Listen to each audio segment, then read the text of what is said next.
Praise the Lord.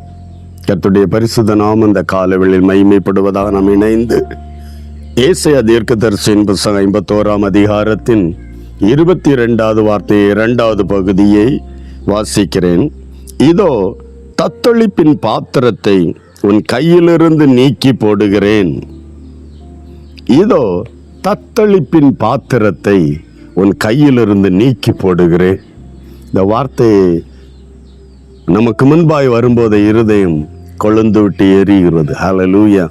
தேவன் அறியாமல் அல்ல, நம்முடைய கரங்களில் ஒரு தத்தளிப்பின் பாத்திரம் கொடுக்கப்பட்டது. எந்த சூழ்நிலையில் இருந்து கொண்டிருக்கிறார் என்பதை தேவன் அறிகிறார்.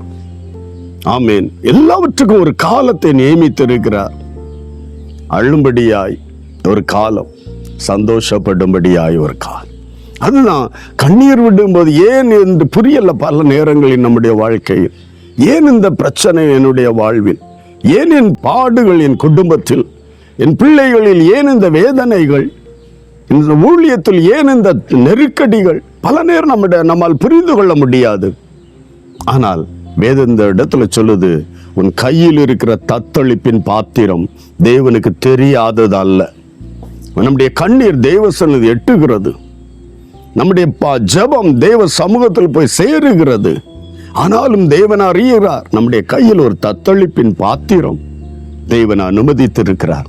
ஆனால் நம்முடைய கண்ணீர் தேவ சமூகத்தில் எட்டும் போது, நம்முடைய ஜெபம் தேவ சந்நிதியில் பரலோகத்தில் ஏறி அவருடைய செவிகளில் ஏறும்போது கர்த்தர் சொல்லுது, ஆமே உன் கையில் இருக்கிற தேவன் அறிந்து நம்முடைய கரங்களில், நம்முடைய வாழ்க்கையில், நம்முடைய குடும்பத்தில், நம்முடைய சரீரத்தில் வைத்திருக்கிற அந்த தத்தளிப்பின் பாத்திரம் இதோ எடுத்து போடுகிறேன். ஹல்லேலூயா.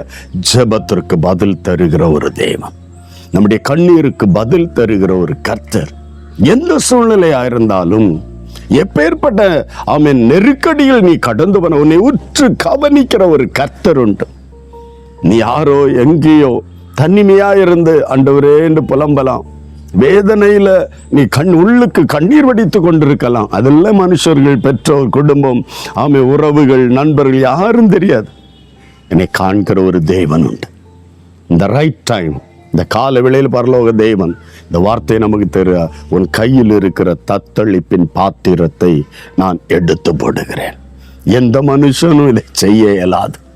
எந்த மனுஷனும் ஆமேன் நம்முடைய தத்தளிப்பின் பாத்திரம் இருப்பதே அறிய மாட்டான்.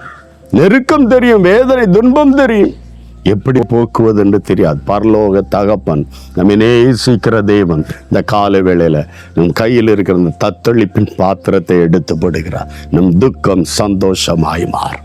மகிழ்ச்சியோடு எந்த சூழ்நிலை நீ காணப்படுகிறாயோ கர்த்தர் அறிவார். எந்த தத்தளிப்பின் பாத்திரம் உன் கையில் இருக்கிறது என்பதை தேவன் அறிவார். இத்தனை நாட்கள் கண்ணீர் விட்டாயோ, கண்ணீரோடு புலம்பினாயோ, கண்ணீரோடு அப்பா என்று அழுதாயோ, எல்லா கண்ணீரும் தேவனுடைய பாத்திரத்தில் துருத்தியில் சேர்த்து வைக்கப்பட்டது. ஆமை நிரம்பி விட்டது. தத்தளிப்பின் பாத்திரம் இதோ உன் கையிலிருந்து எடுத்து போடுகிறேன். கர்த்தர் இந்த காலவெளியில் இந்த வார்த்தையை அனுப்பி இருக்கிறார். ஆமே, நம்மை விடுவிக்கிறார். ஜெபிக்கலாமா? நன்றி சொல்லி, பரிசுத்த பிதாவே, இந்த நல்ல கால வேளைக்காய் நன்றி அப்பா. நீங்களோடு நீ தந்த இந்த நல்ல வார்த்தைக்காய் ஸ்தோத்திரம்.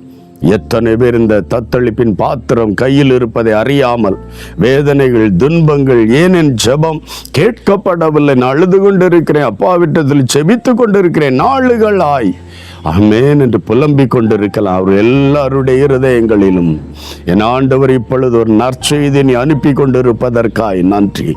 ஆமென். பாடுகள் கையில் தத்தளிப்பின் பாத்திரம் இருப்பதை என் தேவனை கண்டு அந்த பாத்திரத்தை இன்றைக்கு நீ அவர்கள் கைகளில் இருந்து எடுத்து போடுகிற தேவனாயிருப்பதற்காக நன்றி. இவருடைய வாழ்க்கையில் மகிழ்ச்சி உண்டாகட்டும், சந்தோஷம் உண்டாகட்டும், விடுதலை உண்டாகட்டும். கர்த்தர் அப்படி செய்வதற்காக ஸ்தோத்திரம். வார்த்தையை அனுப்பி விடுவிக்கிற தேவனுக்காக நன்றி. இயேசுவின் நாமத்தில் ஜெபிக்கிறோம் நல்ல பிதாவே, ஆமென். உன் கையில் இருந்த தத்தளிப்பின் பாத்திரத்தை கர்த்தர் நீக்கி போடுகிறார். God bless you. Praise the Lord.